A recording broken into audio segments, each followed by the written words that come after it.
Hey there gamers, DreamcastGuy here. Today we're talking about PlayStation because it has been a very strange couple years of the PS5, but the first real leaks, the first official statements about the PlayStation 6 have been coming out. In fact, Sony's even been having Mark Cerny, the architect of PlayStation, talking about AMD deals and stuff. It does seem like, according to multiple big leakers, the PlayStation 6 is probably coming up in like 2027. So it is weird to think that we're so freaking close to the PlayStation 6. But today, I wanted to kind of voice my concerns, my fears, the problems I think that we might run into with the PlayStation 6, even though it's not even officially revealed yet. But let me break down the goods and the bads and why I feel like this next generation needs to be done perfect. Let's get into it. Hi, hope you're having a great day. And if you could, please give this video a like and subscribe if you haven't already. Now, I do think that part of the inspiration for this is I've seen a lot of people talking about how different things were even in the 6th generation, right? Back when it was the Xbox 360 versus the PlayStation 3. That was a generation where it really did feel like Microsoft and Sony were just absolutely killing it. Tons of exclusives, big AAA stuff, weird games, things that not only look different and play different, it really felt like these were two very separate evolutions of the idea of gaming. And now things have gotten as safe, as easy, and as cross-platform as possible, which brings me to the first thing. I want the PlayStation 6 to be more than just graphics. And thankfully, people inside of Sony themselves actually feel that way as well. This is the ex-head of PlayStation, Shuhei Yoshida, and he's been doing sort of a talking tour about the idea of what next gen from Sony should be. Now, he has been clear he did not sit in on any PlayStation 6 meetings. He said officially he left the company before all the big PlayStation 6 meetings happened, but I like the fact that he said, you cannot have the same thing they've been doing years. Now, I'm in a mindset of two separate spots, which is that I don't really like gaming gimmicks. I don't like crazy peripherals. I do think that, honestly, the PlayStation VR 2, I do think that was just kind of a failure because it was too big of a pivot. It was too expensive. It was too inaccessible. But I do think that, honestly, I don't want the PlayStation 6 showcase, the big demos, the reveals. I don't want it to just be, hey, it's even more HD, right? I do truly believe we are hitting the diminishing returns. The graphical leap from PlayStation 4 to PlayStation 5 really wasn't that significant. I mean, I play hundreds and hundreds and hundreds of PlayStation 4 games, hundreds of PlayStation 5 games, and I gotta say that, yeah, they're more HD. Sometimes background assets definitely look better. The lack of load times has been a big advancement, but I feel like I do want something that feels different, that looks different, that's beyond just, hey, it's more 4K. Oh, now it's 8K. I do think part of the problem is the fact that, honestly, Sony, they're trying to sell you TVs. They're trying to sell you phones. They're trying to sell you headphones, right? So I'm almost afraid about the fact that they're going to push 8K like it's some crazy revolutionary jump to next gen, when honestly, the difference between 8K and freaking 4K, it's so freaking infinitesimal. It is so teeny tiny. Most people's eyes are not even sharper than that. I want something that kind of shows next gen being better than just shiny. I want it to actually look different, play different, even less load times, even bigger worlds, even built-in infrastructure that allows crazier crowd density or cooler tracks or something, right? Something that makes it feel better than just, hey, it's HD, right? But that brings me to the next one here, right? No first party. This is by far the complaint I hear from everybody. PlayStation haters, PlayStation lovers, PlayStation fans, people basically all say the same thing. Remember when we used to get tons and tons of PlayStation exclusives? Every generation. PS1 had hundreds of exclusives. PS2 had thousands of exclusive games. PS3, tons and tons and tons of them. It was very hard to make PlayStation 3 games, famously so. It had this thing called asymmetrical architecture. And even then, basically Sony was going there, hands and knees, money busted out of their pockets and trying to get people to make exclusives that not just were on the PS3, but looked good, ran good, looked special on the PS3. And the PS5 has had the least amount of first-party exclusives ever. Like, straight up. And there are some leaks and rumors saying that apparently 7 first-party studios are working on PS5 exclusives that will not be on the PS5, with Sony planning on PS5's first few years trying to be closer to what they were trying to do with the 2016 to 2020 run of the PlayStation 4. Now, this to me is incredibly crucial.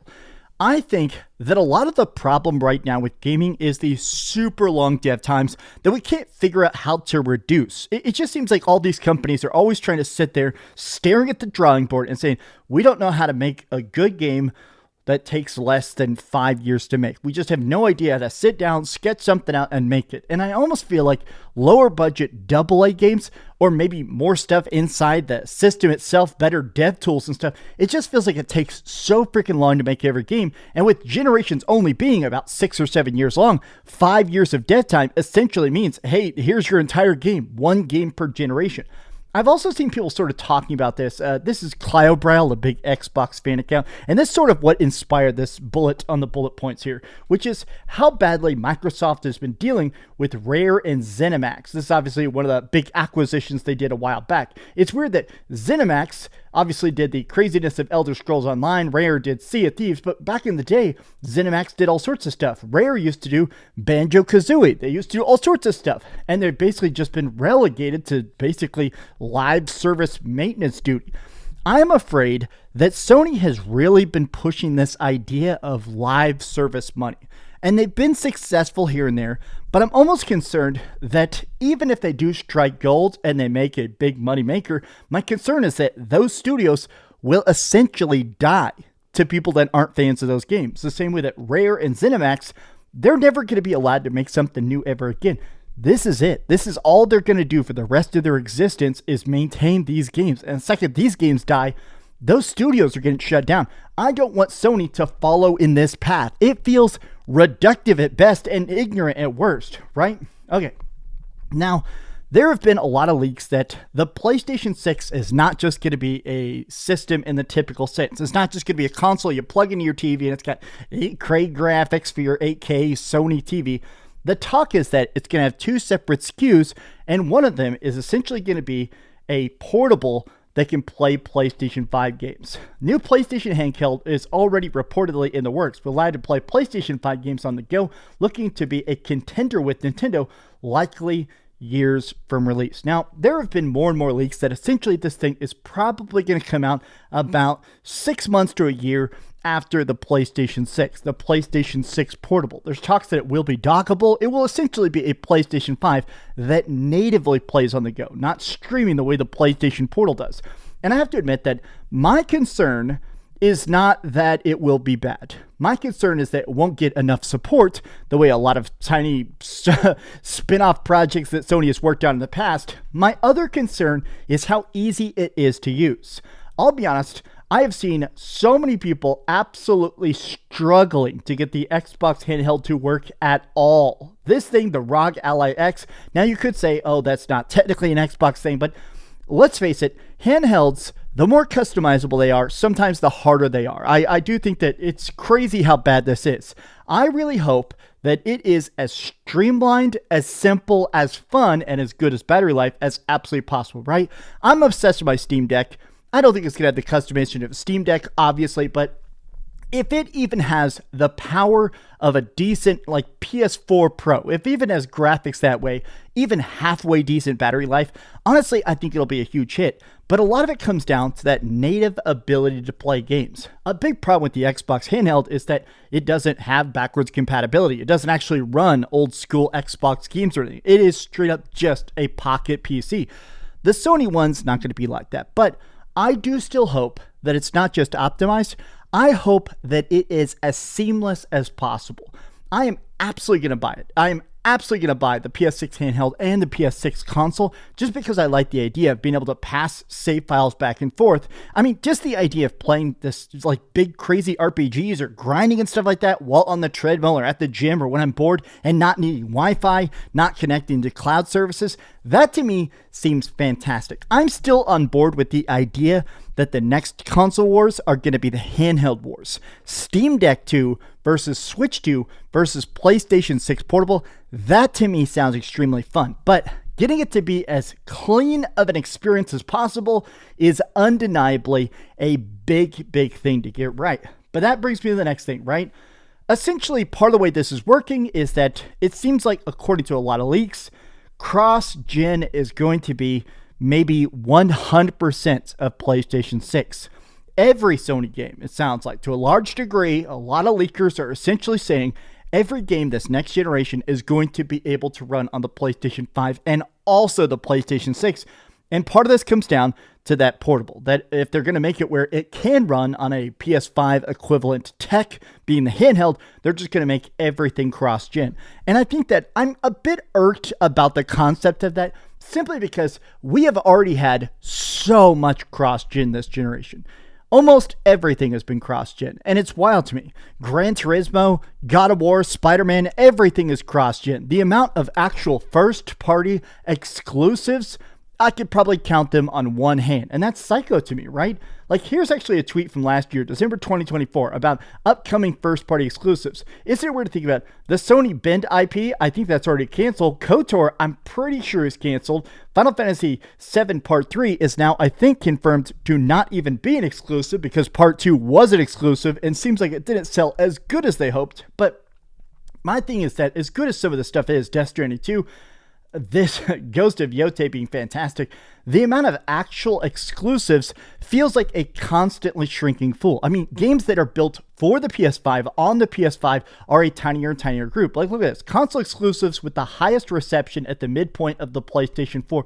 Look at all these games. Look at all these 10 out of 10 games. Bloodborne, Persona, Shadow of the Colossus, Neo, Ratchet and Clank, The Last Guardian, Yakuza 0. These are literally legendary, awesome freaking games across the board. And I'm not going to pretend these are bad. Obviously, freaking God of War Ragnarok is great. Astro Bot, Spider-Man 2, Demon Souls. But a lot of these are still cross-gen. The Last of Us, Gran Turismo, look at this. Horizon Forbidden West. A lot of these are also on the PlayStation 4. And I'm almost just in the spot where I understand that they're going to have to do a lot more cross-gen with next generation because of that handheld, but I do kind of hope we see those actual cool, interesting experiences built for whatever this new architecture is. I do think that games built for next gen, it's not just looking different. I feel like they can actually tailor it to have those next gen bells and whistles, all the coolness, haptic triggers, all the stuff if your speaker talking to you, or even just, I don't know, it feels like a lot of games built for PlayStation 4 just don't have as much flair and grit and size. It is weird to me that, honestly, everything being cross-gen, like, we are at the end, hypothetically, at the end of the PlayStation 5 generation, and almost every game is still coming out on PlayStation 4. Do you know the amount of games I bought this year that are only on PlayStation 4? Like, or this is, also on Switch and Xbox and stuff. But my point is the fact that they don't even release a PlayStation 5 version of it. They just go, hey, buy this and put it into your PlayStation 5. This PS4 game will run, right? I just think about the fact that there's so many games that I'm playing and loving and super addicted to that are also on the PlayStation 4 at the end of the PS4 generation. Even stuff like Diablo 4 is on PlayStation 4. It's just wild to me. Cross-gen, it feels a bit like a growing problem that's not going to get solved. My fears with next gen is that at the end of the PlayStation 6, there's still going to be bad graphics here and there because they have to really make it work on some version of the PlayStation 4. It'd be crazy, but I don't put it past them. But this brings me to my biggest concern of all, right? The price. The price.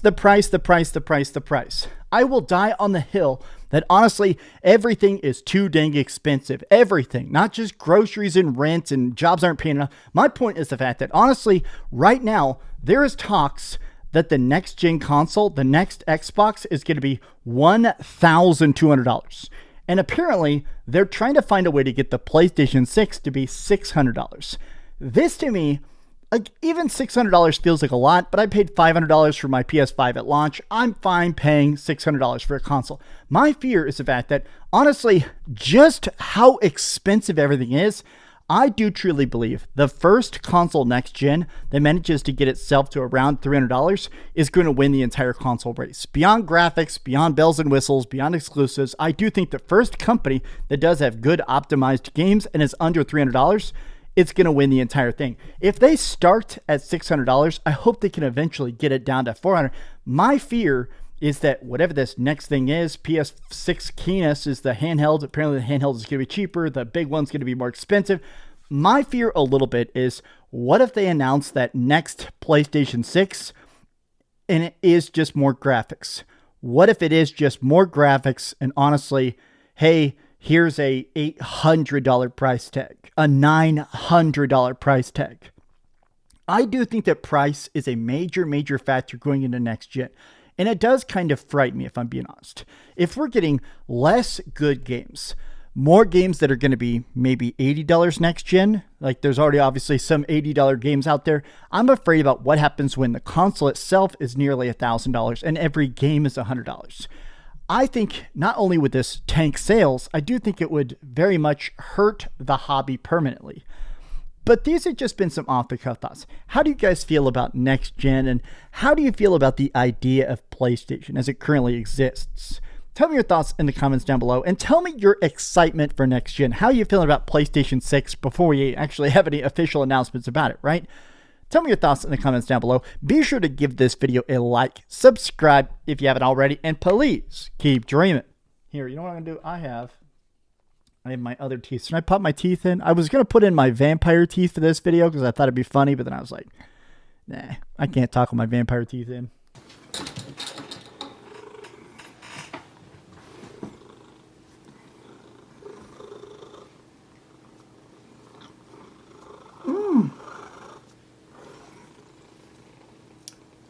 Hey there gamers, DreamcastGuy here. Today we're talking about the PlayStation 6 because currently there are a lot of rumors and leaks about what Sony plans to do for next gen. And I think that I'm a bit mixed in that I very much enjoyed playing the PlayStation 5 generation. I feel like we've gotten a lot of very good games, but additionally, thanks so much for watching that video. If you want to see something else, you can always click this link to see what I put up last, or, subscribe and see what's coming up next. Also, I promise that whatever I do, it'll try not to suck.